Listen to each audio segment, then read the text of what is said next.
Greetings, everyone. I know I'm late, um, but I'm here. Better late than never. So,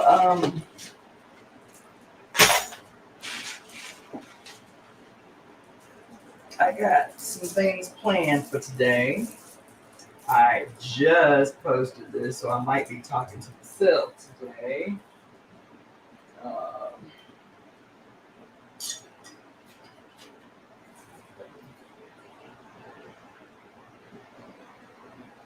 mhm.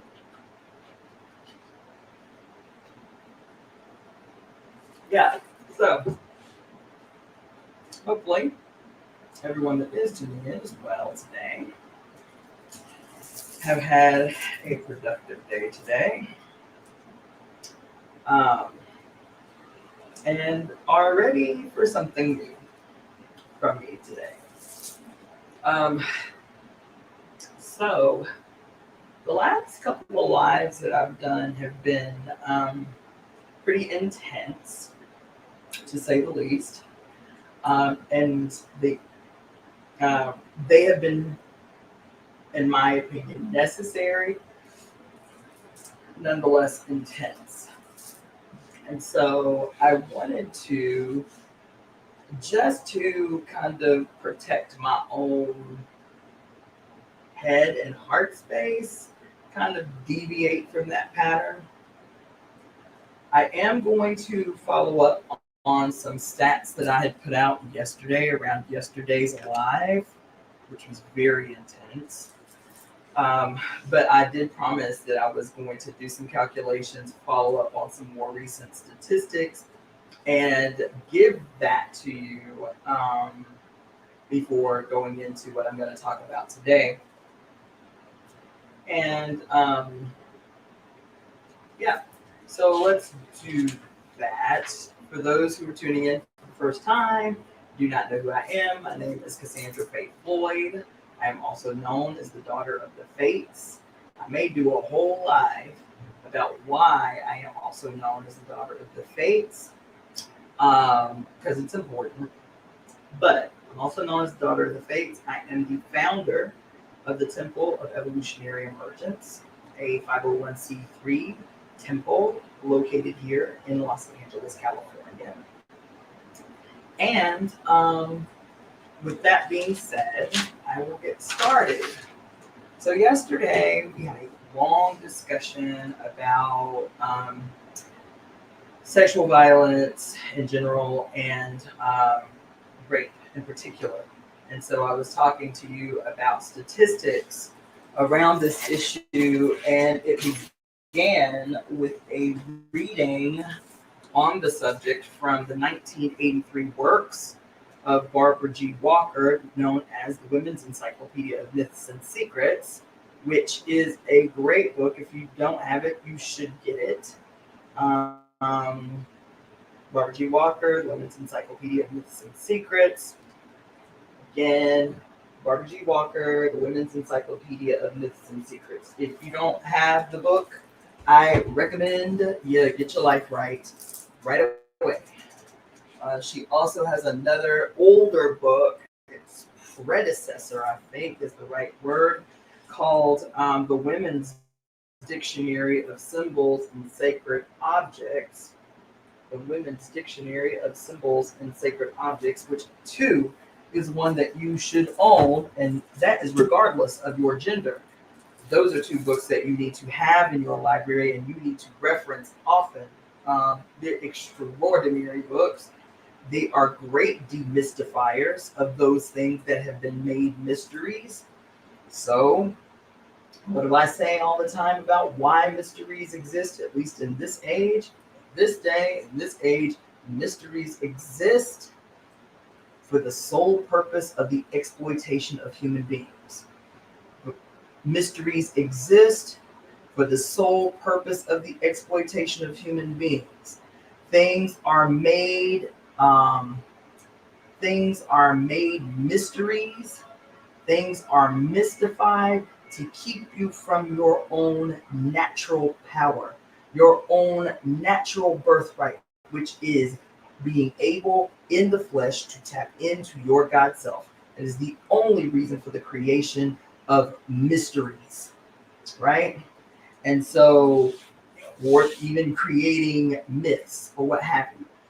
These are political tools, child. These are political weapons. That's why when I talked to you yesterday about what I talked to you about, it was squarely within the context of what we've been talking about for some weeks now, which is this narrative and this priming to accept what's coming down the pipe.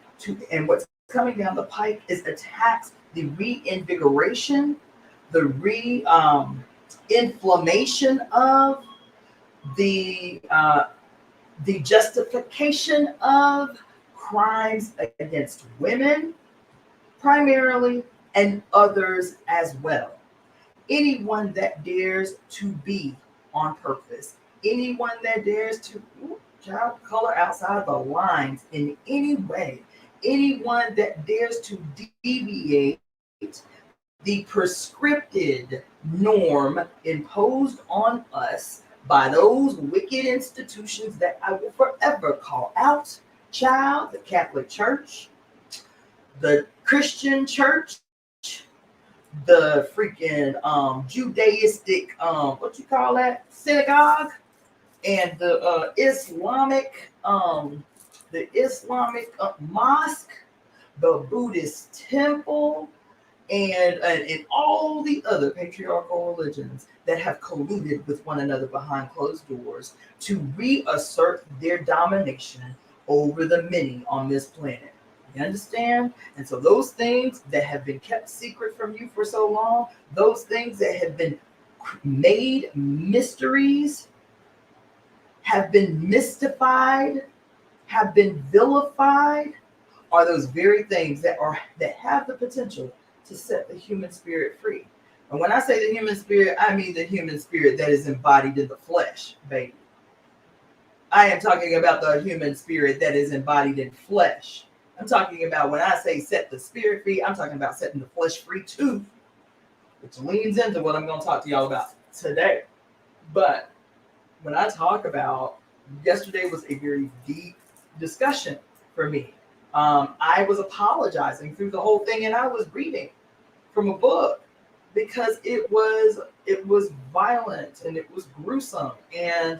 But I think, I'll be honest, even this thing that's happening with this extra deep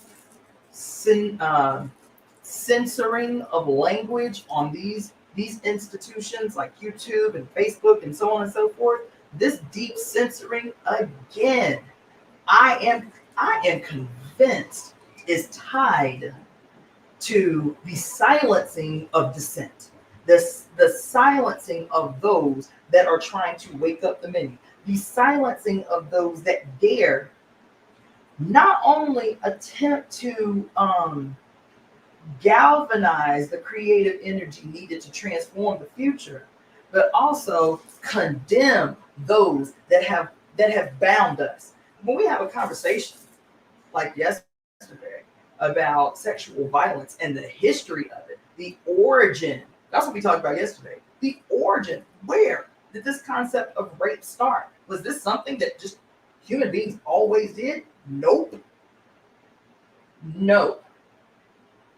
It is a weapon of conquest.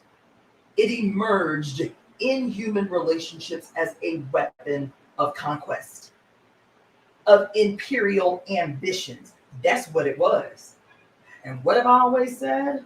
The same thing that Barbara Moore talks about in The Great Cosmic Mother.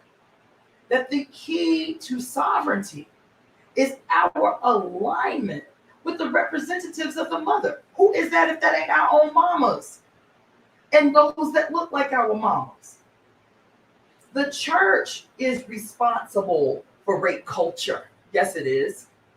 The church is responsible for the plague of narcissism that damn near everybody seems to be afflicted with.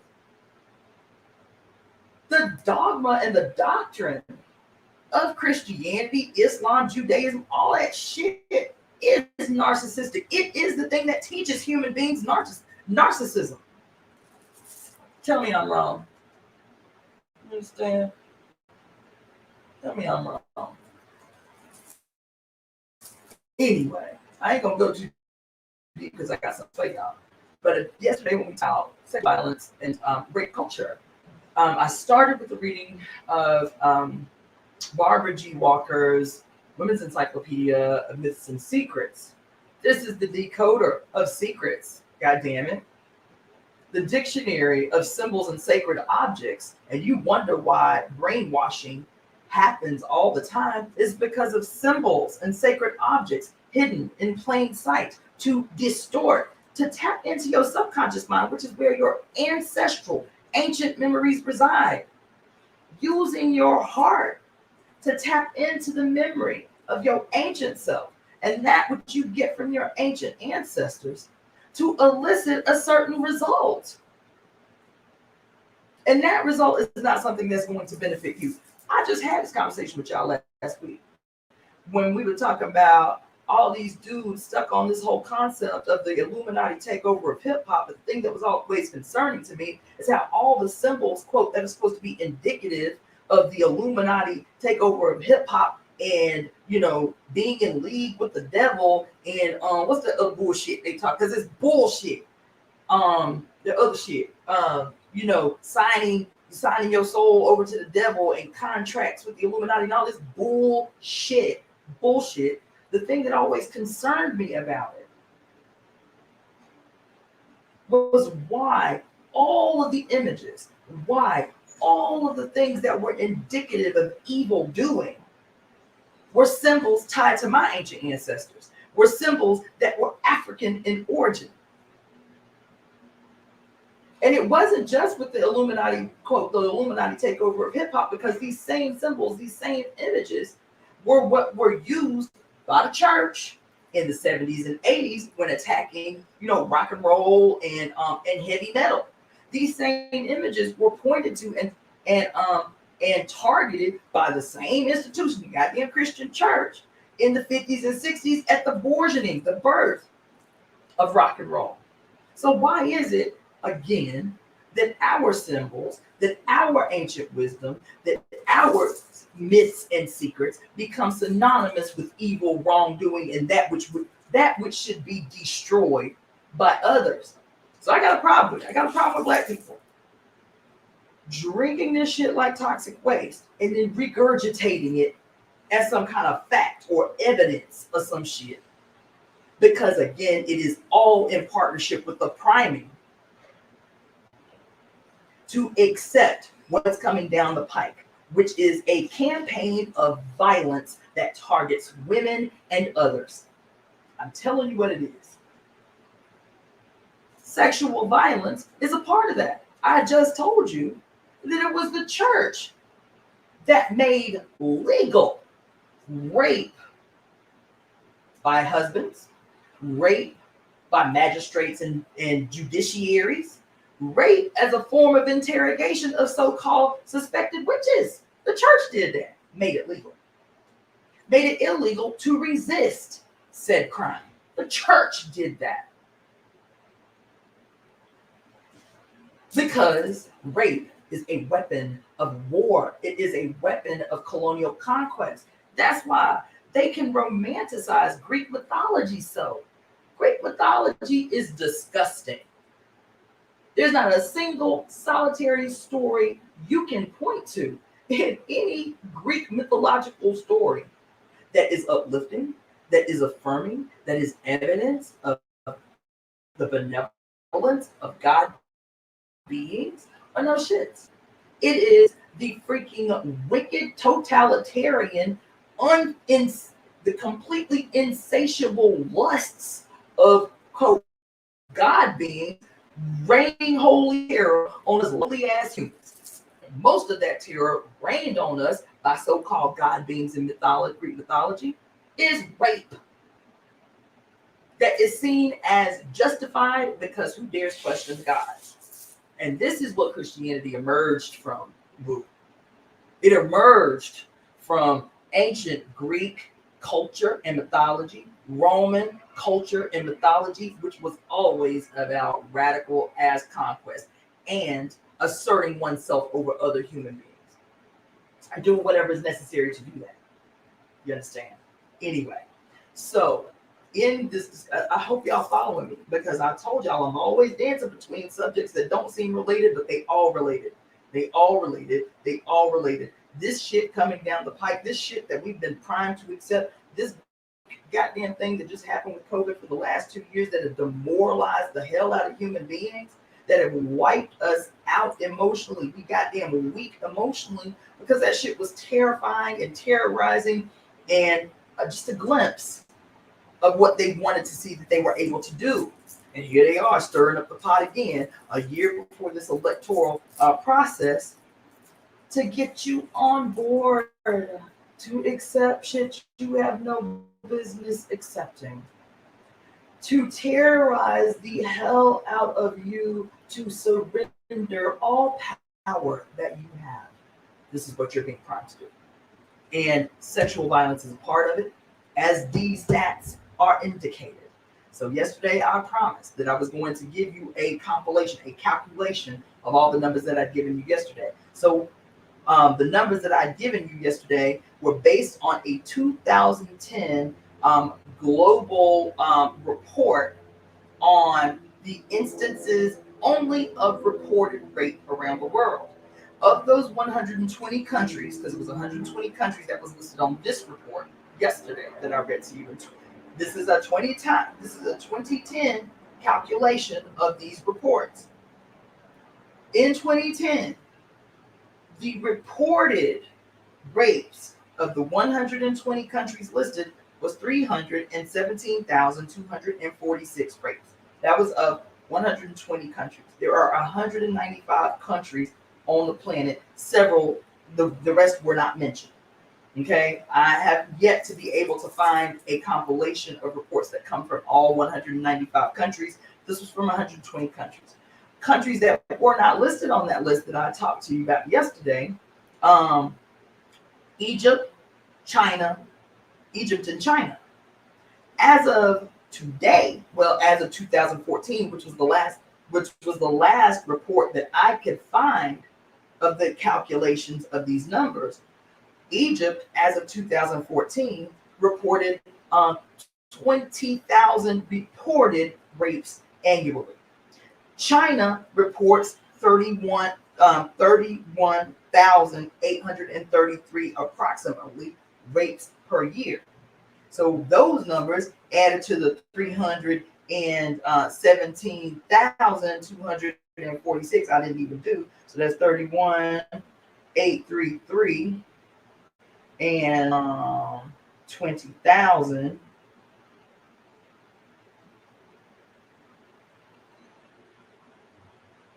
So another 50,000. So we're looking at approximately 375,000 added to, well, total, right? But that was between 2010 and 2014 when these stats were taken. Yesterday, I read to you that the United States, according to this 2010 compilation or study or what have you, had in 2010, the United States reported 84,767 rapes that year. But as of today, baby, oh, and in the UK, that same year reported 17,316 in the year 2010. UK, 17,316. The United States, 84,767, which had the highest reported incidences on Earth. 84,000 United States, 17,000 the UK. But that was in 2010. So I found another website. It was rain.org and plainstreetinc.com. They have at least general statistics relevant to 2023. According to today, which is just a few years from 2010, 13 years from 2010, okay, that rate of 17,000 in 2010 has gone up to in the UK where it was 17,000 in 2010. As of today, they have been reporting 85,000 rapes per year in the UK. Okay. In South Africa, it was 42,000 rapes in 2010. 42,000 in 2010. As of today, South Africa reports 500,000 rapes a year from 42,000 in 2010. 42,000 in 2010. Today, they claim 500,000 annually. The United States went from 84,000. The United States went from 84,000 in 2010 to 470,000 per year since 2014. Since 2014, so from 2010 to 2014, since 2014, the United States reports 470,000, 500,000 rapes a year. Every 68 seconds, a person in the United States is the victim of sexual violence. That would be good to know, Letitia. Why don't you Google that and tell us? Every 68 seconds, every person across genders, every 68 seconds, a person is sexually is the victim of sexual violence. 90% of all rapes in this country are 90% of the victims of rape in this country. 90% are women. 1 out of every 2 women and 1 out of every 4 men experience sexual violence in their lifetime. This is the United States. These are all United States stats.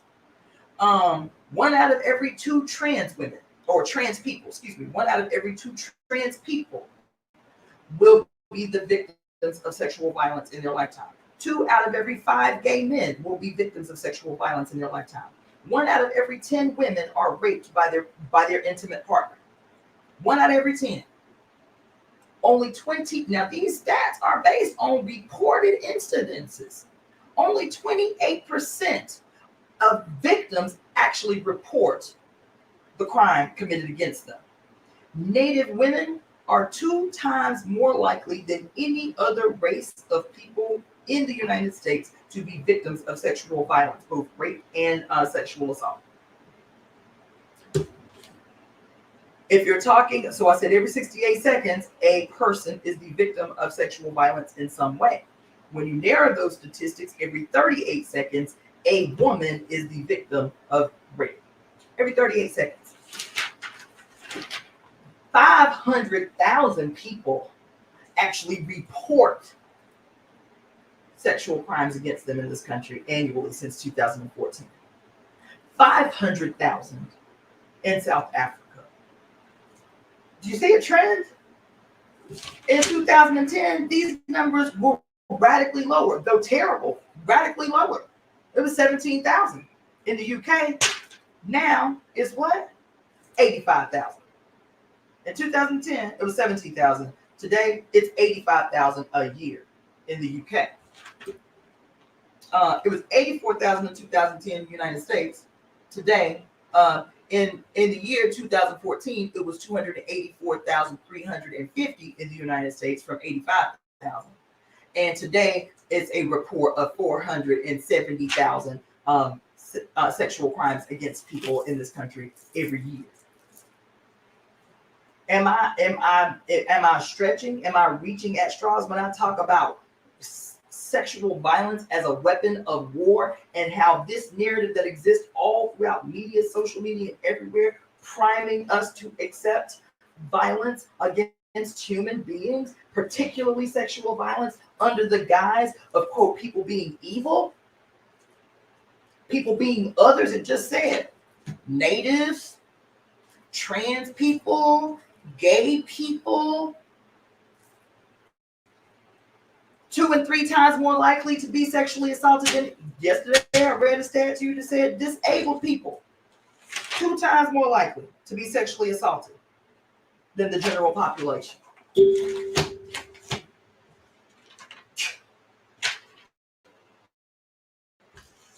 And then you got Negro preachers talking about building a God's army to re-implement the witch trials. You understand? So anyway, I promised that I was going to give you those calculations from the Letitia. I want you to Google what that question was about Iceland's numbers. I'm curious too, particularly about Iceland. But I promised I would bring you those stats. So that's all I'm going to say about that. I'm not going to go any further into that. Today, this is connected. This is a trajectory that I'm on. I was just talking to y'all about the mysteries and the magic of menstrual blood and using menstrual blood in ritual and in practice, using menstrual blood to heal the earth and to heal the polluted waterways. I just talked to y'all about that. And from there, I talked to you about the secrets and the mysteries of hair in magic and in ritual, and why the church saw it necessary and fit to shave every witch, to shave every native, to shave the heads off Africans. Y'all don't want to have that conversation, but I'm just telling you what it is. There is an origin for shorning.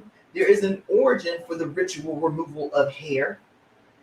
And so we talked about that. And then we talked about the origin of the word witch, the origin and the history of witchcraft, particularly as it became identified as something evil in Europe, and the 900 years of Inquisition that spilled over into the so-called colonies during the Age of Exploration. Y'all want to act and pretend as if the enslavement of Africans, the genocide and enslavement of Native people in the Western Hemisphere, the colonization of people around Asia was separate from what was fully in swing in Europe at the time as the Inquisition. It was not separate. What happened to us was a continuation of the Inquisition. That ain't my opinion. You understand what I'm saying? So, what becomes evil in an institution that has set its sights primarily on women for their ability to reproduce commodities that could enrich it, and those women who were not easily swayed into this cattle breeding situation, or had any skills that could further empower their community, like midwives, like healers, like herbalists, like seers, like diviners, like sibyls, became a problem as direct competition for the church, and further on down the line with these new and burgeoning occupations such as, quote, Western medicine and psychology and the like. So, yeah. So everything that happens within a woman's flesh can be identified as evidence of evil doing. If you dare enjoy sexual pleasure, you are sinning, and therefore you are in league with the devil. You understand? You got to pack with whatever kind of bullshit they created. Every monster child, every demon, every legend, every horror story was created by the church. By the way, every single story about every demon in the Bible, every horror story we have ever been fed has been fed to us by these Abrahamic institutions. Everyone. So today we're going to deviate, still tied to this discussion, but we're going to deviate in energy from this discussion about these wicked, diabolical ass institutions priming us to some bullshit, and we are going to talk about sinning for salvation, baby. We are going to talk about what it is that is necessary to save our flesh and in turn save our souls. Because what did Barbara Walker say in this wonderful book? Where my book is? What did she say? Hold on, I'm about to pull the quote out from y'all. Try if I can find it. I cannot. It's not right here, so I must have placed it somewhere for some other reason, child. Who knows? But anyway,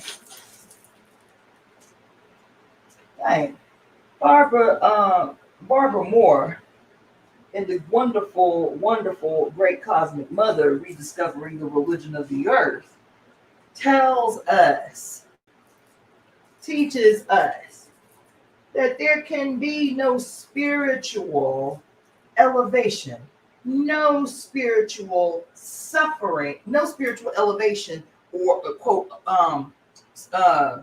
ascension if the flesh that embodies the soul, right, is suffering, degraded, oppressed. For what degradates and depresses and oppresses the flesh degrades, oppresses, and suppresses the soul's ascension and epiphany. That if you want to experience spiritual epiphany, ecstasy, ascension, elevation, elevate the flesh. Elevate the flesh. For flesh and spirit are one and embodied and impact one another equally. You understand? So what does that mean in the great? I can't believe I can't find my book. In the Great Cosmic Mother, according to this woman that she cites, because I'm point, she cites a woman, an author, a theologian who turned feminist. She cites Mary Daly as saying that the original origin of the word sin, S-I-N, literally translated to be or to live. To be or to live. To sin is to be or to live. So she has a section in one of her books called Sinning for Salvation. To be or to live for salvation, baby. Those things taken from us, those things demonized, those things deemed wretched. Being able to step fully embodied into those things and recognize that that's where salvation lies. Is to be fully embodied, spirit and flesh, in a beautiful dance of epiphany, baby. So anyway, we are going to read a new book. This long introduction, this long diatribe, that's what I was getting to. We read a new book because my spirit needs to be made light. There's too much out here trying to weigh me down, and I ain't got no time for it. We on the eve of this equinox coming up, this fall equinox coming up next week, followed by our entry into these beautifully powerful eclipse season, where we will be experiencing an annular eclipse, annular eclipse that will be happening on October 14th, the last of its kind until the year 2039. You understand? It's powerful period being if we're paying attention and we're tapped in, we're plugged in. So I am going to read to you from a book. I'm going to read to you a book, a new book, by one woman who has been referenced a lot in the Great Cosmic Mother, Rediscovering the Religion of the Earth. I have all of her works. However, I've only been thumbing through them. So me reading to you this book is going to be the first time that I'm reading the book from cover to cover. So as I'm reading, you getting what I'm getting. So if I'm stopping and taking notes or highlighting shit, you just have to forgive me. Y'all know that's how I do. You feel me? So the book that we're going to be reading today, starting today, should take us maybe about a week or so, is called Pure Lust. Pure Lust. And the subtitle is Elemental Feminist Philosophy. Pure Lust by Mary Daly. I know I just sprung this on y'all. I ain't give y'all time to buy it or nothing like that. But like I said, I wake up and, whatever comes to me about what I'm going to talk to y'all about is what it is. So I have all of her books. As soon as I read The Great Cosmic Mother, I started buying a lot of the references in that book. So that's what we're going to read today, Pure Lust. We're going to read and learn about how to sin for salvation, child, about how to adorn and live fully in the flesh to seek the face of the mother, to seek spiritual epiphany. That's what we're going to do.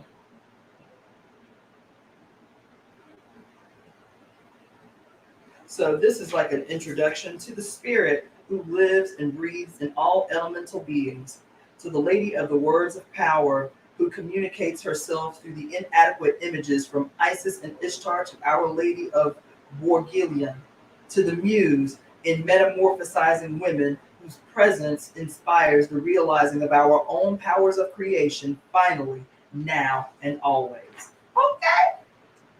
Hey. And I typically don't read prefaces, but I think I'm going to read this one. All right, so we're starting on the preface. Y'all following? I'm only going to do this until 6:30, so it's going to be a short read today. This book is being published in the 1980s, a period of extreme danger for women and for our sister, the Earth, and her other creatures, all of whom are targeted by the maniacal fathers, sons, and holy ghosts for extinction by nuclear holocaust, or failing that, by chemical contamination, by escalated ordinary violence, by man-made hunger and disease that proliferate in a climate of deception and mind rot.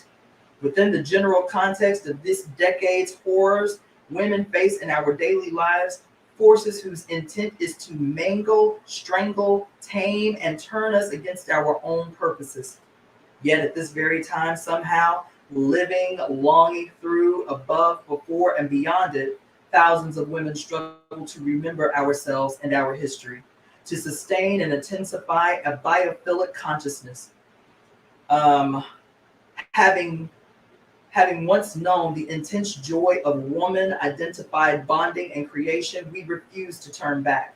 For those who survive in the only real sense, that is, with meta-patriarchal consciousness alive and growing, our struggle and quest concern elemental participation in being. Our passion is for that which is most intimate and most ultimate, for depth and transcendence, for recalling original wholeness.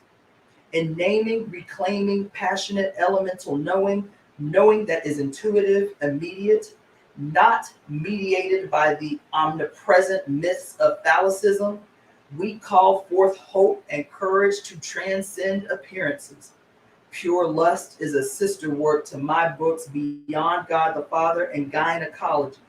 In some ways, Pure Lust can be seen as a parthenogenetic daughter of those earlier works, not in the sense that the voyager of this book needs to have read them, but in the sense that Pure Lust continues the otherworld journey of exorcism and ecstasy. Since the direction of the journey is not linear but spiraling, new voyagers may join in at any point. Gynecologists will recall, and when she says gynecologist, she's saying gyne ecology, like feminine-led ecology. Gynecologists will recall that the processions of demons who try to block our way are personifications of the deadly sins of the fathers. I previously renamed the traditional 7 deadly sins, adding to the beginning of the list, which now totals 8, the most crucial one, which the fathers, of course, omit. These are processions, deception; professions, pride; possession,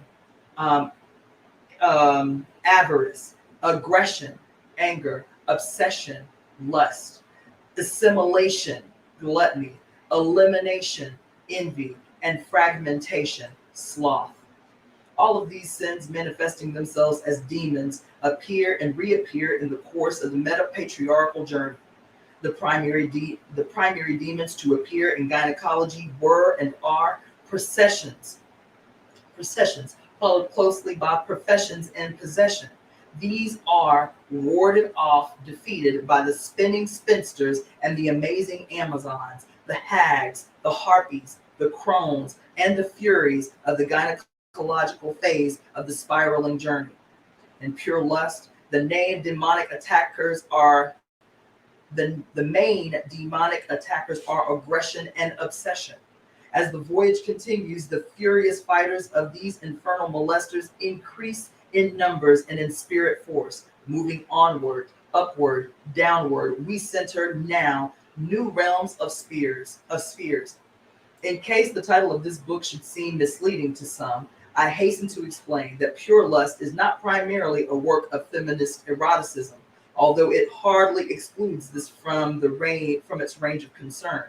Chiefly, it is a work of feminist eroticism. Lusty women will understand this immediately upon reading the following definitions of erotic. Quote, having no fixed course, wandering, and archaic, having no fixed residence, nomadic. For lusty women are wanderlusty, and we are known for fierce resistance to being fixed. Ooh, shit. Clearly, we rejoice in knowing the eroticism, that eroticism means especially a wayward act or tendency. We are proud that our published works are, according to phallic fixation standards, utter errata. The wanderers of this work meander through three realms of spheres, coursing first through archispheres, the realm of origins, then through pyrospheres, the purifying realm of fire, and last through metamorphospheres, the realm of graceful transformations. Our struggles are battles of life lust, transcending the states of stagnation. Our quest implies constant creation. The weapons of wanderlusting women are the laborious double axes of our own wild wisdom and wit, which cut through the mazes of man-made mystification. Yo. Woo. Of man-made mystification, breaking the mind bindings of master-minded doublethink. Ho! Undouble thinking, the lusty wanderers of the realms of pure lust strive also to intensify our sense of genuine and organic complexity. Woo! Errata, of course, is the plural of erratum, the archaic meaning of which is an error, a misstatement or misprint in something published or written. In other words, our creation involves striving for biophilic participation in being, transcending the forces of necrophilic negation of such participation. Doublethink is meant, so these, I'm reading these, her little footnotes because they're important. Doublethink is manifested, listen, oh my God. Doublethink is manifested by popes, nuclear scientists in Sado Society. On September 6th of 1983, the Boston Globe printed an Associated Press report. Quote, Vatican City. Pope John Paul II took his strongest stand yet against ordaining women as priests and told U.S. bishops yesterday to reaffirm traditional church views on sex and marriage, even if they are unpopular. But the pontiff also called on the bishops to oppose discrimination against women by reason of sex. The Pope, addressing 23 U.S. bishops at his summer residence at Castel Gandolfo, south of Rome, said they must strongly reaffirm church stands. They must strongly reaffirm church stands against contraception, divorce, homosexuality, premarital sex, and abortion. On April 27, 1983, the Boston Globe reported that torment of Seth Nettermeyer, who developed the implosion trigger that made possible the detonation of atomic bombs, Seattle. When Seth Nettermeyer leaves Washington, D.C. this week and returns home here, he'll carry more with him than prestigious Enrico Fermi Award, more than the $25,000 that goes with it, recognizing that goes with it. Let's see. I guess that's it. Recognizing that deep damage has been, oh shit, okay, here it is. More that goes with it, more even than the satisfying glow of international acclaim for his achievements in the field of physics. He'll also bring along a burden of guilt he's been unable to discard for more than 3 decades. Quote, quote, quote, I feel kind of badly for accepting a prize that is in part recognition for something that's resulted in such horrible consequences for the human race, he said last week in his comfortable house in a woodsy suburb north of Seattle. Quote, I want to do it. What I want to do is forget the past completely. End quote. Ugh. Okay. Now continuing. Recognizing that deep damage has been inflicted upon consciousness under phallocracies,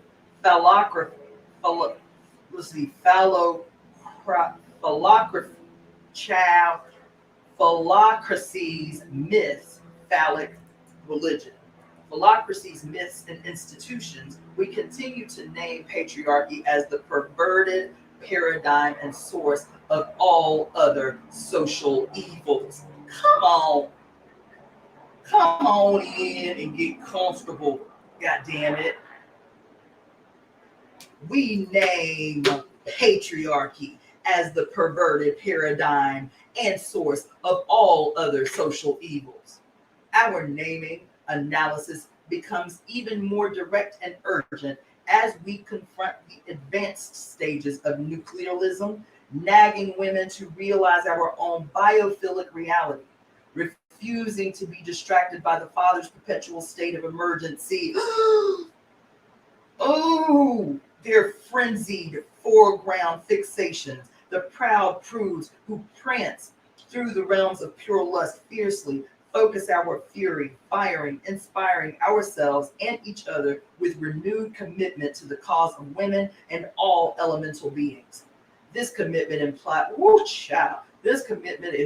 experience and understanding of the goddess as metaphor, a reality beautifully and precisely explained by Neil Morton. It implies also cogent political analysis, for example, that developed by such diverse thinkers as Jane Raymond, Andrea Dworkin, and Marilyn Fire. It involves exorcism of the patriarchally embedded mechanisms in women that impede female bonding. Y'all ain't heard. This is a word. Oh, shit. It requires, she said it requires a goddamn exorcism, child, of the patriarchally embedded mechanisms in women that impede female bonding. It requires the unveiling of the master's pseudo-generic and pseudo-rational language structures. Come on. Above all, it requires elemental faith. The work of such complex naming is an invocation of other reality. It is an invitation to the country of the strange, for the strange is the homeland of women who identify as women, and while women are strange. This work, insofar as it is expression, expansion of pure lust, is a conjuring of the elemental spirits of women and all wild natures. Such conjuring conjoins women with ourselves and our sisters, and with earth, air, fire, and water. It connects us with the rhythms of the farthest stars and of our own sun and moon. It mends our broken ties with the witch within ourselves, who spins and weaves the tapestries of elemental creation. Oh my God! Woo! Woo! Woo! Yo, that was the preface, y'all. Oh my God. This is the introduction. So let's see how many more minutes. Okay, we got about 15 more minutes. Introduction on lust and the lusty. Eye beam, archaic, a radiant glance of the eye. Webster's Third New International Dictionary of the English Language. And that is spelled, excuse me, E-Y-E, being. I being, the letter I. Nah, she ain't playing Lotus Flower. She went all the way in on that. I being, archaic, a radiant glance of the eye. This book focuses upon and spirals off from the traditional deadly sin of lust, which is treated here in an untraditional way. I got a sneeze trying to come. In an untraditional way. Phallic lust is seen as a fusion of obsession and aggression. As obsession, it specializes in genital fixation and fetishism. Listen, she is coming out this fucking gate with boxing gloves online with like metal bars. Oh my god. Damn. Yo. Oh my god, child. She said phallic lust is seen as a fusion of obsession and aggression. As obsession, it specializes in genital fixation and fetishism, causing broken consciousness, broken heartedness, broken connections among women and between women and the elements. As aggression, it rapes, dismembers, and kills women and all living things within its reach. Phallic lust begets a phallocratic society that is a sado society, which is in fact pseudo society. The lusty women who rage and roam through the realms of this book wield the labors of our lustrous minds, our double axes of divination to defeat this obsession aggression. The title of this book. The title, Pure Lust, is double-sided. On one side, it names the deadly dispassion that prevails in patriarchy, the life-hating lechery that rapes and kills the objects of its obsession, aggression. Indeed, the usual meaning of lust within the lecherous state of patriarchy is well known. It means, quote, sexual desire, especially of a violent, self-indulgent character, lechery, lasciviousness, end quote. Phallic lust, violent and self-indulgent, levels all life, dismembering spirit and matter, attempting annihilation. Its refined cultural products from the sadistic pornography of the Marquis de Sade to the sadomasochistic theology of Karl Barth are on a continuum. They are essentially the same. This lust is pure in the sense that it is characterized by unmitigated malevolence. It is pure in the sense that it is ontologically evil, having as its end the breaking of, like putting the brakes on and breaking of female beingness. Its goal is the obliteration of natural knowing and willing, of the deep powerfulness which philosophers have called final causality, or innately ordained self-direction towards happiness. The word lust has utterly other meanings than this, however. It means vigor or fertility, the increasing lust of the earth or of the plant, according to Francis Bacon. It means an intense longing,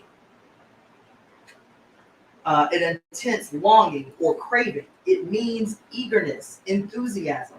The word then derived from the Latin lascivus, meaning wanton, playful, and double-edged. Wise women wield our wits, making this word our wand, our labors. For it names not only the thrust of the argument that assaults women and nature on all levels, mythic, ideological, institutional, behavioral, but also the way out, the vigor, eagerness, and the intense longing that launches wild women on journeys beyond the state of lechery. Primarily, then, pure lust names the high humor, hope, and cosmic accord harmony of those women who choose to escape to follow our heart's deepest desire and bound out of the state of bondage, wanderlusting and wonderlusting with the elements, connecting with auras of animals and plants, moving in planetary communion with the farthest stars. This lust is in its essence astral. It is pure passion, unadulterated, absolute, simple, sheer, striving for abundance of being. It is unlimited, unlimiting, desire and fire. One moved by its magic is musing and remembering. Choosing to leave the dismembered state, she casts her lot, her life with the trees and with the winds, the sands and the tides, the mountains and the moors. She is outcast, casting herself outward and inward, breaking out of the cast and casts of phallographies, fabrications, and fictions, moving out of the maze of mediated experience. As she lurches and leaps into starlight, her tears become titles, her cackles cosmic, and her laughter lusty. The struggle named by the labors of this title is between reality and unreality, between the natural world, which is being, and man-made fabrications that fracture her substance, simulate her soul. It is between the desire, eagerness, vigor, enthusiasm of and for expanding being, which philosophers have called final causality, and blockers of this reaching of being. Such blockage is the state of lechery, in which longing for participation in transcendent being is reified, displaced, plasticized, rehabilitated.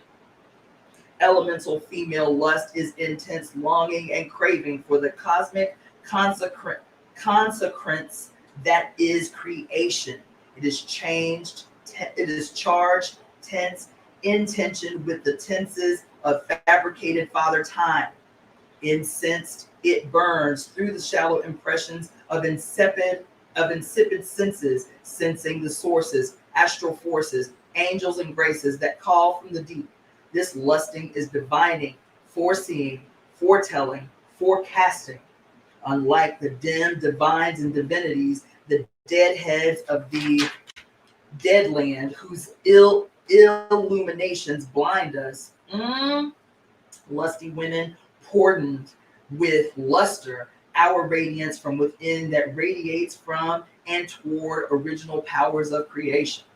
The word luster is itself a double-edged word, a labor's, having quite opposite definitions. It means, on the one hand, a glow of reflected light, gloss, sheen, and a coating or substance that gives luster to a surface. On the other hand, it means a glow of light from within, luminosity, shine, luster of the stars, and an inner beauty, radiance. These opposed definitions give clues concerning the condition of women and of words. When reflecting the artificial lights of patriarchal prisons, words help us recognize the superficial coatings, the flashy phoniness of the father's foreground falsifications. Thus, for example, the word woman names the alienating archetype that freezes female being, locking us into prisons of forever feminine roles. But when we wield words to disclose the inner beauty, the radiance of the race of lusty women, they blaze open pathways to our background and homeland. Thus, woman, wisely wielded, names a wild and lusty female, claiming wisdom, joy, and power as her own. In their double-edged dimensions, then, words wield and yield messages about the tragedy of women and all wild beings confined within the imprisoning patriarchal parameters. Besides and beyond this, they radiate knowledge of an ancient age, and they let us know that the words themselves, are treasures. Woo! God damn! Oh my God. Yo! In their double-edged dimensions, then words wield and yield messages about the tragedy of women and all wild beings confined within imprisoning patriarchal parameters. Besides and beyond this, they radiate knowledge of an ancient age, and they let us know that they, the words themselves, are treasures trying to be freed. But vibrations whose auras await our awakening ears. Oh, woo! I need a minute. Ooh, child, goddamn. Y'all ain't in here. Y'all ain't in here. Y'all ain't in here. Ooh, as I drink from my bottle of wine. Y'all ain't in here, baby. I need a word from somebody because y'all, I'm reading to myself right now. Y'all ain't in here. Because if you was, that shit would have kicked you in the chest like it just did me. Baby. Okay, I guess I'm by myself. Breaking the bonds, bars of philocracy,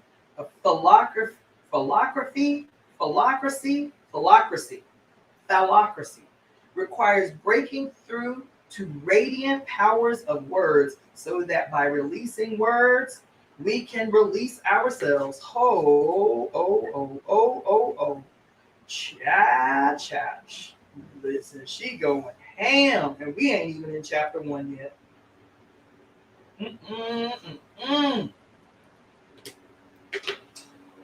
Lusty women long for radiant words to free their flow, their currents, which, like our own being, have been blocked and severed from ancestral memory. The race of lusty women then has deep connections with the race of radiant words, recalling the elemental race. A basic thesis of this book, implied in the title, is that women who choose biophilic being belong to the race of lusty women, which participates in the race of elemental being. For we are rooted, as are animals and trees, winds and seas, in the earth's substance. Our origins are in her elements. Thus, when true to our originality, we are elemental. That is of relating to or caused by the great force of nature. Under the condition of patriarchy, women discover our original race through the release of deep ontological fury.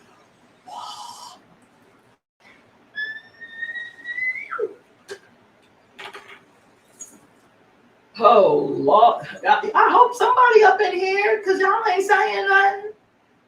Y'all ain't acting like y'all, y'all ain't acting like y'all up in here like I'm giving y'all a word today. Like spirit didn't move on me. Why did I pick this book? Of all the books behind me, I ain't read. I was like, you know what? We've been talking about all this terrible shit. We're going to talk about pure lust up in here. We're going to talk about how to tap into the desires of the flesh. We're going to learn how to sin for salvation up in this piece today, baby. But that's what we're going to do. That's what we're going to do. Y'all acting like I ain't giving y'all a whole goddamn word in here. Mary Daly, God rest her soul, who transitioned into 2010, gave us a word in this book right here. You feel me? She said, under the conditions of patriarchy, women discover our original race through the release of deep ontological fury. By fury, I do not mean an agitated state of chronic or acute anger that immobilizes, or that disfires at the wrong target. Listen. Oh God. Yo. Oh my God. Rather, I mean a focused, gyno-energetic will to break through the obstacles that block the flow of female force. Female fury is a volcanic dragon fire. It is an elemental breathing of those who love the earth and her kind, who rage against the erasure of our kind. It is the rage of those who choose this, our own race of elemental being, over all man-made, male-designed divisions and categories, naming ourselves all truly life-loving creatures as priority, refusing to be erased, to be severed from our deep roots, refusing the effacement of our race. Lusty women experience great diversity and know that we belong to many tribes, discovering radical female identified diversity. We decline confinement in man made racetracks. Our a primary need. Listen, shag, y'all, listen. Y'all ain't hearing this preaching that's happening right here today, baby. A primary meaning of race is the act of rushing onward.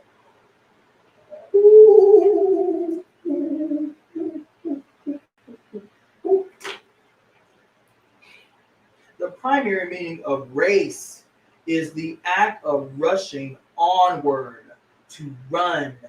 This definition describes the movement of women who have discovered our original elemental lust. Another definition is a strong or rapid current of water that flows through a narrow channel. Elemental life must often flow through narrow channels, for in the state of lechery, options are narrowed.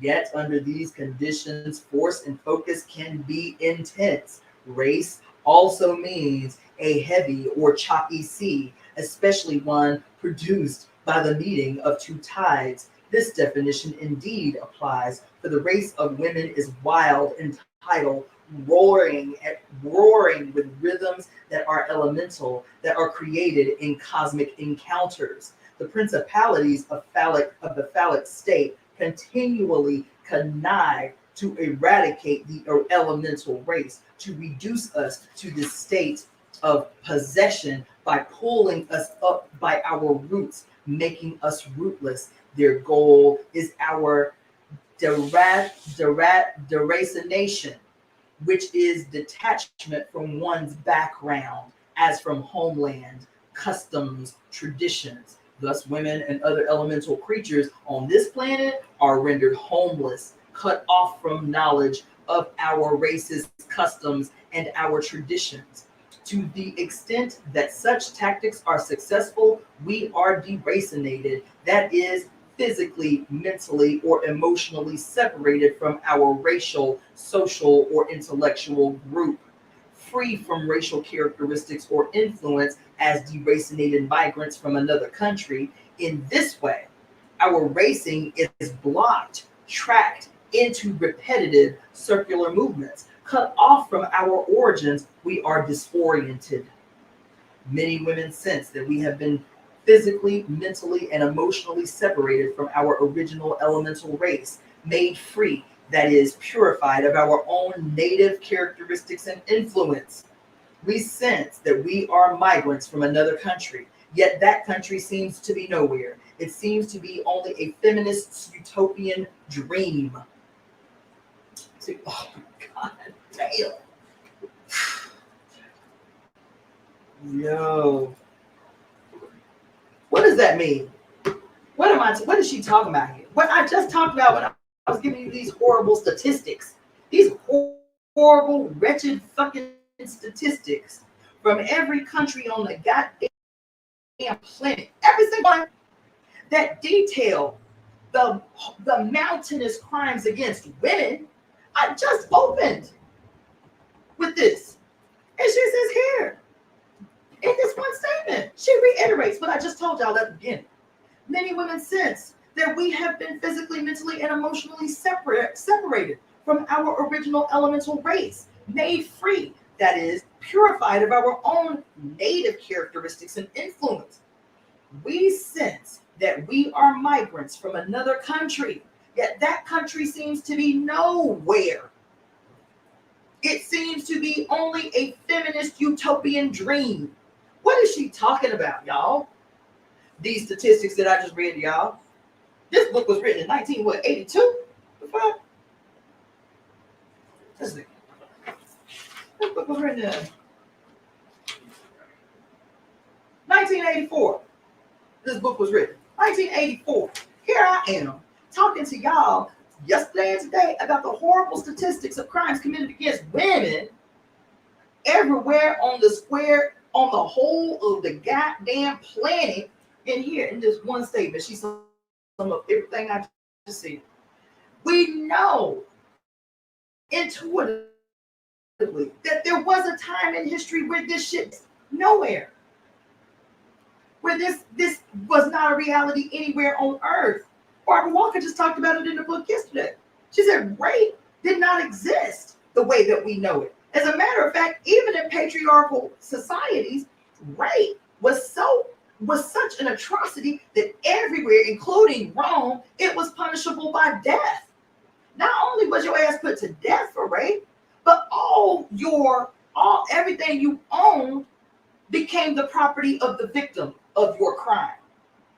Just about a half a second ago, here we are on a planet now rendered completely subdued by patriarchy, where there is no country of the 195 countries on the planet Earth where women and children are safe. Not one, not nowhere.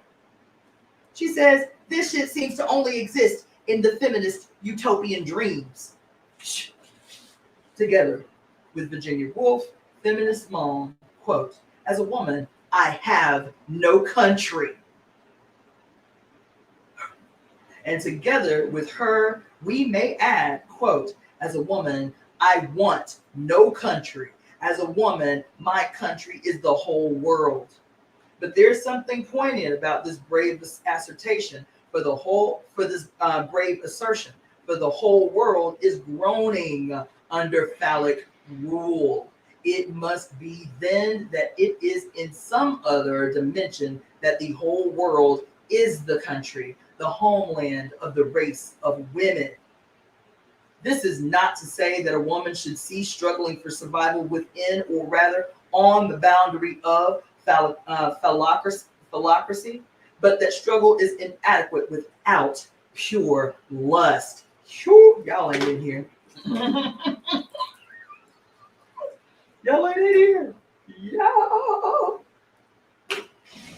She said struggle is inadequate. It's for naught if it is not partnered with pure lust, the active longing that propels a woman into her own country, that is, into the realm of elemental reality, of ontological depth. As the oppression and depression of the 80s increases, women are indeed pressured to be free from our racial characteristics or influence. Subsumed under the father spheres of influence, women have forgotten that influence means, quote, the exercise of a power like that supposed power of the stars, an emanation of spiritual or moral force, end quote. Afflicted with amnesia, afflicted with amnesia, women have been subliminally seduced into forgetting the emanations of spiritual moral power that are the influence characteristic of the race. This book is an invitation to women to unforget our potentialities, to recall the elemental potency asleep in our ancestral memory. This requires entering elemental realms and encountering the race of radiant words that is discovering elemental feminist philosophy. Baby, the subtitle of this book, Elemental Feminist Philosophy.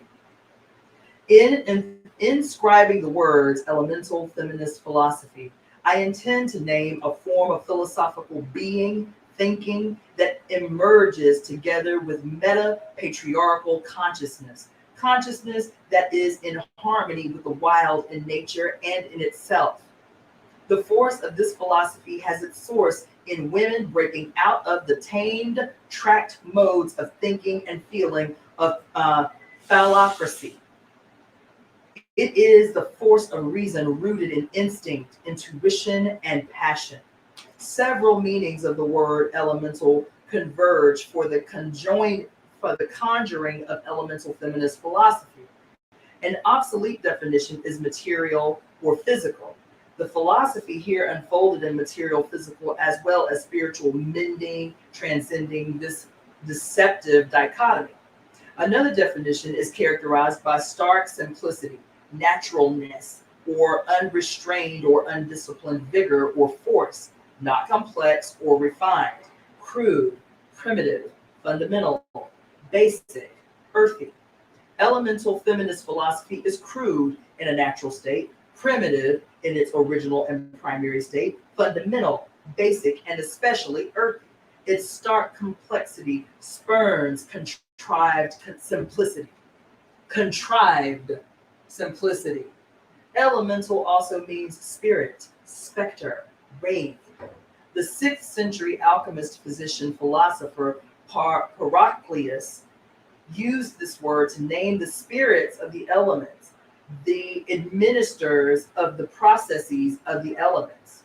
Since, according to his own admission, Heraclius learned everything he knew about healing from the witches, we can surmise who were the true sources of his naming of elementals. Following sources from Greece, Egypt, India, and China, he divided these into 4 groups: the gnomes, or the earth spirits, the undines, or nymphs, the water spirits, the salamanders, the fire spirits, the sylphs, the air spirits. Elementals, thus understood, provide radiant words for naming our spiritual connections with the elements.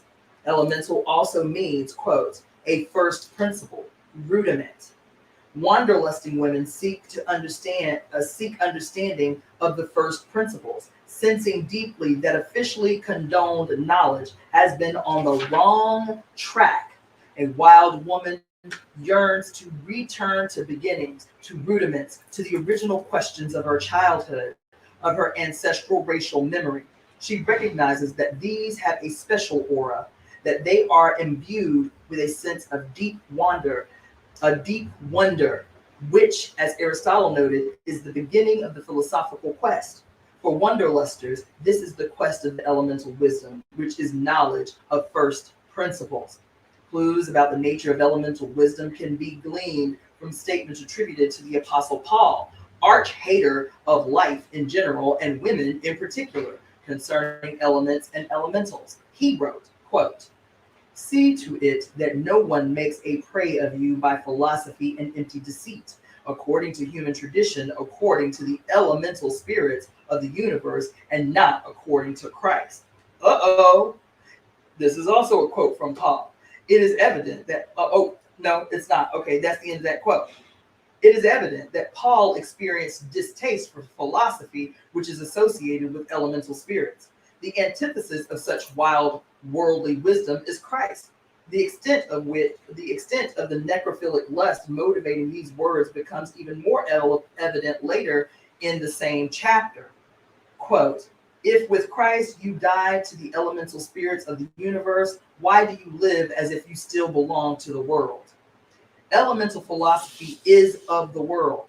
It is for those who love and belong to this world, who experience belonging in this world, who refuse the horror of self-loss implied in dying, quote, with Christ, to the elemental spirits of the universe. In case there could be any delusions concerning the element-hating thrust of Christian ideology, which seeks to kill earthly wisdom, Paul drives home the point, quote, set your mind on things that are above, not on things that are on earth, for you have died and your life is hid with Christ in God.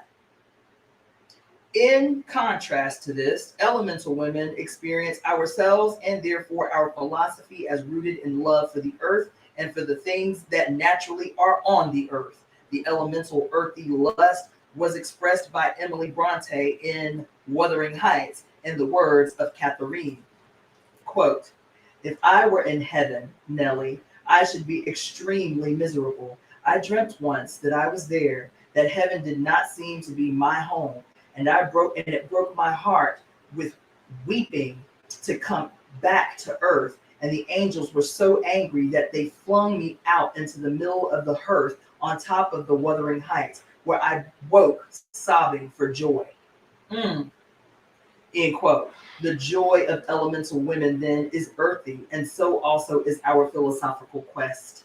The lust to kill this philosophical quest is expressed in yet another Pauline text, which provides further clues for understanding the perversion, reversal of primal wanderlust. Quote, when we were children, we were slaves to the elemental spirits of the universe. This is according to the Bible, child, that hates. This is by Paul. This is by Paul.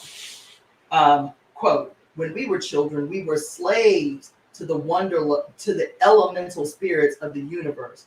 But when the time had fully come, God sent forth his son, born of a woman, born under the law, to redeem those who were under the law, so that we might receive adoption as sons. And because you are sons, God has sent the spirit of his son into our hearts, crying, Abba, Father. But now that you have come to know God, and now that you have come to know God, or rather be known by God, how can you turn back again to the weak and beggarly elemental spirits whose slaves you want to be once more? Oh, uh-oh. Elemental women who have learned to recognize the technique of reversal will be suspicious of the word slave in this context. We do not wish to be redeemed by a God, to be adopted as sons, or to have the spirit of a God's son artificially injected into our hearts. Come on! This woman is a gangster. Oh, shit. You. She said, look, fuck what you heard. Some of y'all gonna have a problem with being called slaves to the elemental spirits of the universe, but we do not wish to be redeemed by a God, or to be adopted as his sons, or to have some spirit of a God's son artificially injected into our hearts, crying, Father. Having seen the horror of such a phallocratic spirituality, we indeed can turn back again, remembering ourselves as strong and proud elemental spirits, and using this expression as metaphor to name our sources, sisters, muses, friends, as well as ourselves. As we turn back, remembering, we understand ever more deeply the war continually waged against elemental life by the fathers and sons. The logical outcome of the war against elemental beingness that is legitimated by such, quote, spirituality was expressed in the second apostle Peter, quote, but the day of the Lord will come like a thief, and then the heavens will pass away with a loud noise, and the elements will be dissolved with fire, and the earth and the works that are upon it will be burned up. Ugh. As self-fulfilling prophecy and manifesto of necrophilic faith, this inspired text is one among many that have paved the way for the modern technological war against the elements, which takes such forms as nuclearism and chemical contamination. Understanding, moving through and beyond this war is the work of elemental feminist philosophy of life. Women who have not died in the elemental spirits of the universe naturally do live as if we still belong to this world, which is otherworld in relation to the Sata state legitimated by Peter and Paul, Tom, Dick, and Harry. Naturally, we lust for more remembering of the elements and of elemental spirits. All right. What time is it? Okay. All right. I think since it's already 6:50, I'm gonna read for 10 more minutes. Then I'm gonna leave y'all alone so I can get some stuff done. But child, we still in the introduction. We ain't even got up in it yet, right? So let's see. Remembering the elements. Unwittingly, biblical scholars have provided some helpful hints for earthy hags concerning the Greek word stoicheia, as used in Paul's letters, which is translated sometimes as elemental spirits, and sometimes simply as, quote, the elements. It means one, the spoken letters of the alphabet. The spoken letters of the alphabet. Two, the fire, air, earth, and water of which the world was thought to be constituted. Three, the elements of the universe, the larger cosmos, including the sun, moon, planets, and stars. Four, the spirits, angels, and demons, which were believed to ensoul the heavenly bodies, transverse all space, and inhabit every nook and cranny of the earth, particularly tombs, desert places, and demented persons. These multiple meanings not only name the targets of the life haters who control Sato's society. These multiple meanings not only name the targets of these multiple meanings, not only name the targets of the life haters who control Sato's society, they can also aid adventurous Amazons to cut through the foreground films of deception into our elemental realms. These meanings can be examined separately. First, elements defined as the spoken letters of the alphabet suggest if a wandering woman listens with her third ear, the primal race of words, your cosmic sounds, meanings, rhythms, and connections. The fathers, sons, and Holy Ghosts attempt to annihilate this archaic alphabet, replacing these sounds with meaningless noises, with verbiage and verbigeration. With verbigeration, women naming our own experience awaken our powers to hear the elemental sounds. Second, elements as fire, air, earth, water constitute the deep realms of reality with which our senses are naturally and wildly connected. These realms are masked by the mediators who produce substitutes for the natural components of this world. Women naming this world for ourselves remember our relations with these earthly realities. Third, elements as the larger cosmos describe the vast context within which primal powers must be understood. They also describe the context in which elemental philosophy is woven and suggest the scope of the wanderlust that motivates exploration and creation. The lords of lechery hide this context by embedding unnatural limitations in the minds and senses. Muses melt these blinders. Muses melt these blinders with fire of desire. We break them with the winds and waters of wild words racing free. Finally, elemental spirits, angels, demons may be understood as metaphors manifesting the essential unity and intelligence of spirit matter, the inherent telos of spirit matter. They name intelligence, ensouling the stars, animating the processes of earth, air, fire, water, inspiriting the sounds that are the elements of words, connecting words with the earth, air, fire, water, and with the sun, moon, planets, and stars. The metaphoric language of elemental spirits is crucial for the empowering of women, for this conjures memories of archaic integrity that have been broken by phallic religion and philosophy. The task of reclaiming this integrity demands stamina, the threads of life spun by the fates. The spinning of these threads is the task of elemental philosophy. It is the work of graces, the work of natural elemental grace. Traveling companions. Readers of gynecology will recall that its journey is a work of hagiography, a whirl through time space of hagiocracy, the otherworld background inhabited by hags, crones, harpies, furies, amazons, and spinsters. As the spooking, sparking, and spinning voyagers continue to move, our wanderlust intensifies.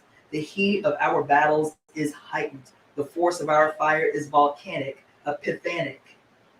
The expanse of our journey is astral, archaic, and the voyagers are are uh, are, are archaeologians whose lust is fueled by the influence of the stars. Archaeologians are neither religious nor irreligious. We are nagnostic. One meaning of the verb nag is to affect recurrent awareness, uncertainty, need for consideration or concern, to make recurrently aware of something as a problem, solution, or situation. One meaning of the adjective Gnostic is believing in the reality of transcendental knowledge. Gnostic archaeologians sense with certainty the reality of transcendental knowledge. At the same time, we never cease to nag ourselves and others with recurrent awareness and uncertainty. She better come on. She better come on. Man. The nags who blaze the paths of pure lust are characterized by rich diversity. Fired by dreadful desire, we battle the butchers, blockers, and stoppers. Reeling through new realms, nags conjure forth sister nagsters, all fueled with elemental fury. The following list will name and summon forth a few. We are augurs, brewsters, dykes, dragons, dryads, fates, phoenixes, gorgons, maenads, muses. We are naiads, nixes, gnomes, norns, nymphs. We are oceanids, orids, orisha, pixies. We are prudes, salamanders, skulls, shrews, sibyls, sirens. We are soothsayers, sprites, stiffs, silts, sylphs, undines, undines. We are virogos, virgins, vixens, websters, weirds. As the crowd increases, the diversity intensifies. Our power is not of numbers, but of astral force. This can be understood as the few of these lusty spirits introduce ourselves and name our being. Webster is defined as a weaver. Oh shit. As a weaver, as a designation of a woman. According to Webster's dictionary, this word is derived from the Old English webstre, meaning female weaver. Weavers, or Websters, are of course closely allied to spinsters, and thus are virgins. One definition of the adjective virgin is never captured. Oh, fuck. Oh my God. Did y'all hear what I just said? One definition of the adjective virgin is never captured, unsubdued. Wild virgins assume this definition for ourselves. By thus breaking the rules of common usage, we show that we are wantons. The adjective wanton has as its first definition archaic, lacking.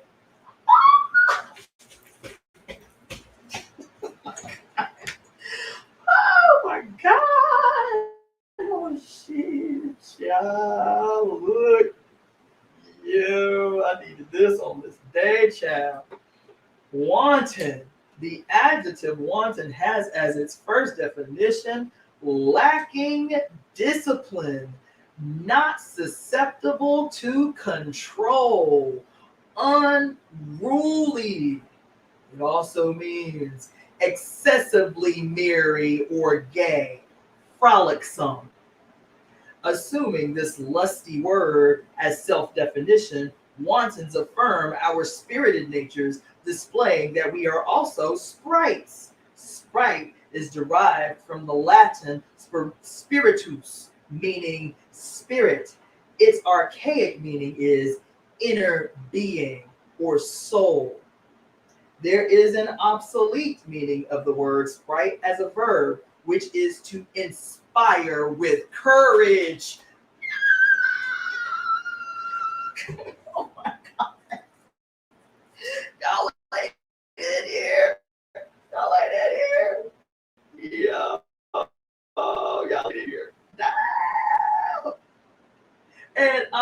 complete meaning of the word sprite as a verb, which means to inspire with courage. Women who are spiriting sprites are also muses. Muse is etymologically connected with the Greek matashtai, meaning to remember. Unlike the useless man-made memories that mummify our minds, the musings of muses fly into the future. The movement of this weird word musing is not always a calm and simple matter. Spirited muses are therefore often shrews. A shrew is a person, especially now only a woman, giving to railing or scolding or other perverse or malignant behavior. Shrews are shrewd. Indeed, the term shrewd is derived from shrew. Shrews, of course, are scolds. A scold is in early use is a person, especially a woman, of ribald speech. Later, a woman, rarely a man, addicted to abusive language. Oh my fucking God, y'all. Oh my God. Yo, abusive language. Since the language of lechery is always ribald and abusive to women, this definition is thought provoking. Female truth telling, scolding about phallic lust, predictably, will be called ribald and abusive. It is understandable to scolds that this name, in its original form, means poet, and that at one point this is said to have meant lampooner and to have been connected with the idea of libel in verse. The scoldings of scolds are certainly experienced as lampooning by the lords of lechery, according to whose law books and rules of reversal we are guilty of libel. For scolds are soothsayers. A soothsayer is a seeker of truth or wisdom. Prognosticator. Soothsayers are truthsayers, and therefore prudes. Prude is derived from the French prude femme, meaning wise or good woman, and is rooted in the Old French prode, meaning good or capable or brave. And especially proud women threaten the phallic thrusters. Simply by expressing ourselves, proud prudes invite the label dykes. According to Webster's dictionary, a dyke is a barrier preventing passage, especially protecting against or excluding something undesirable. Needless to say, dykes are viragos. A virago is defined as a loud, overbearing woman and a woman of great stature, strength, and courage, one possessing supposedly, quote, masculine qualities of body and mind. Indeed, viragos are Amazons, possessing great stature, strength, and courage that are essentially female qualities of body and mind. Viragos are elemental, therefore participate in the powers associated traditionally with gnomes, undines, salamanders, and sylphs. The elementals envisaged for centuries as animators of the processes of the elements. The prudence of prudes, the shrewdness of shrews, the rememberings of muses inspire us to consider these personages the elementals. And there I will end. Woo-wee! This has just made me so happy this evening. God dang. What a great decision as influenced by the mother on this here evening. Child, we about to get into some deep shit with this wonderful, most auspicious book that I chose on this evening. Never having read it, As I'm reading it, y'all getting it. Pure Lust, Elemental Feminist Philosophy by Mary Daly. Baby, she did this. Mary Daly, Pure Lust. And this is what we discussing and embarking upon until we are finished. I, looking at the width of this book, would imagine that it's probably going to take us about 2 weeks to complete this book. And as jamming as it is, I might get right into some of her other works that I have and have not yet read. So just for your information, also by Mary Daly, The Church and the Second Sex, Beyond God the Father Toward a Philosophy of Women's Liberation, Beyond God the Father Towards a Philosophy of Women's Liberation, also by Mary Daly, Beyond God the Father, and Gynecology, the meta-ethics of radical feminism, Gynecology by Mary Daly. Hey, we got to be up in here. We got to get into this because she went in, and I'm here for it. So, that being said, I hope you have a wonderful, spectacular, bountiful, enlightening evening.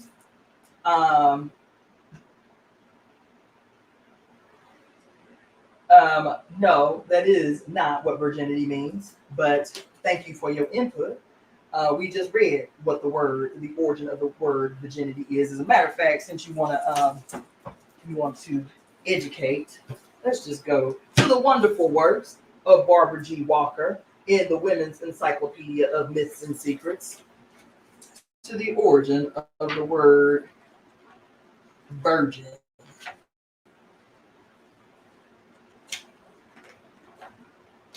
The pre-Christian origin of the word virgin. Let's see.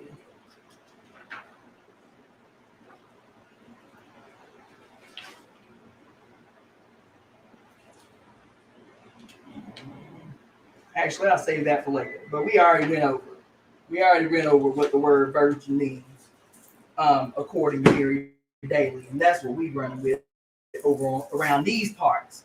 That's what we're running with on these parts. Thank you, everybody, for tuning in. Lotus Flower, Valerie, and Yasha, Carlotta, Erica, who else was on here?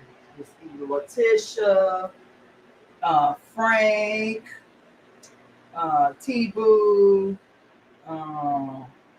Zaya, Taj, Dina, everybody that tuned in this evening. I hope you were fed from this evening's reading. Everybody, I hope you were all fed from it. I hope it did you well, served you well. I hope you're looking forward because tomorrow at 5 p.m. Pacific Standard Time, we're going to get right back into this joint right here. Pure Lust by Mary Daly. I'll see you all tomorrow. My name is Cassandra Faye Floyd, also known as Daughter of the Fates, and I am the founder of the Temple of Evolutionary Emergence. And if you are interested, I mentioned the Great Cosmic Mother Rediscovering the Religion of the Earth. You can go to my YouTube channel, which is at Daughter of the Fates. Go into YouTube and search at Daughter of the Fates, and you can actually listen to the complete reading of the Great Cosmic Mother Rediscovering the Religion of the Earth by Barbara Moore and illustration by Monica Zhu. So that being said, hope you have a great evening. May the goddess enrich and enliven your spirit, child. Oh, knowledge born, you came in all